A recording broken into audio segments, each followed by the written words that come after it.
सध्या रायगड जिल्ह्याला पावसानं झोडपलं असून मुसळधार पडणाऱ्या पावसामुळे सर्वच ठिकाणी पाणीच पाणी झालंय। नदी, नाले आणि धरणं ही ओव्हरफ्लो होऊन वाहत असून जिल्ह्यात पूरसदृश्य परिस्थिती निर्माण झाली आहे। सध्याची परिस्थिती पाहता आणि हवामान खात्याचा अंदाज घेत शासन आपली जबाबदारी चोख पार पाडत असून जिल्हाधिकारी किशन जावळे यांच्या मार्गदर्शनाखाली सर्वच यंत्रणा काम करतायत। भारतीय हवामान खात्यानं दिलेल्या पूर्वसूचनेनुसार रायगड जिल्ह्याला अतिवृष्टीमुळे रेड अलर्टचा इशारा देण्यात आला आहे। सतत आठवडाभर पडणाऱ्या पावसामुळे आणि समुद्राला आलेल्या भरतीमुळे कुंडलिका, आंबा आणि सावित्री नदीनं धोक्याची पातळी ओलांडली आहे। तर पेण तालुक्यातील हेटवणे धरणाचे 6 दरवाजे उघडण्यात आलेत। हेटवणे धरणातून होणारा पाण्याचा विसर्ग आणि पडणाऱ्या पावसामुळे भोगावती नदीपात्रात वाढ होऊन पूर परिस्थिती निर्माण होऊ शकते। तसंच बाळगंगा नदी ही दुथडी भरून वाहत असल्यानं नदीकाठच्या गावातील नागरिकांनाही सतर्क राहण्याचे आदेश पेण तहसील कार्यालयाकडून देण्यात आलेत। पुढील अतिवृष्टीचा धोका पाहता अतिदक्षता म्हणून आपत्ती व्यवस्थापन प्राधिकरणानं पेण तालुक्याला 3 स्पीड बोट दिलेत।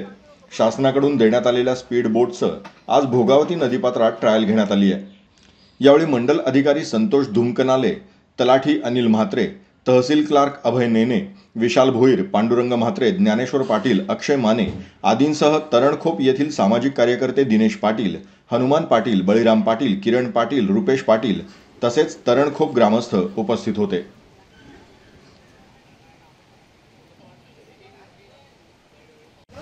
आज खरोखरच महत्त्वाचा दिवस वाटत आहे। आपल्या इथे हा भाग जो आहे तो पेण तालुका पाण्याखाली जाणारा पेण तालुका प्रत्येक वेळी आपत्कालीन इथे घडतो आणि अंतोऱ्यासारखे किंवा सोनकार, उन्नती, कलवा, दादर या भागामध्ये आज खरोखर ज्या गोष्टीची गरज होती आपण तालुक्याने वैयक्तिक मी सुद्धा आणि तालुक्याने सुद्धा प्रत्येक वेळी तालुक्यामध्ये प्रत्येक मिटिंगमध्ये तहसीलमध्ये आपण प्रत्येक वेळी मिटिंगमध्ये आपण त्यांच्या मागणी केली होती की आपल्याला पेण तालुक्यासाठी स्पीड बोट असाव्यात आणि खरोखरच शासनाचे आभार मानावे लागतील की यावर्षी आपल्याला 2 स्पीड बोट मिळाल्या आहेत आणि त्याचं ट्रायल बेस आत्ता आपण या इथे आपल्या भोगेश्वरी नदीमध्ये घेतलेलं आहे। इथलं सुद्धा हे धोक्याची पातळी असणारे विभाग आहे आणि शासनाचे मनोमन आभार मानतो। अशा याच्यामध्ये आता आपल्या पेण तालुक्याला आपत्कालीन व्यवस्थेसाठी एक टीमसुद्धा तयार करण्यात येत आहे आणि ती टीमसुद्धा आता तयार झालेली आहे। आत्ताच त्यांनी ट्रायल घेतली, अतिशय चांगल्या प्रकारे उत्कृष्ट अशी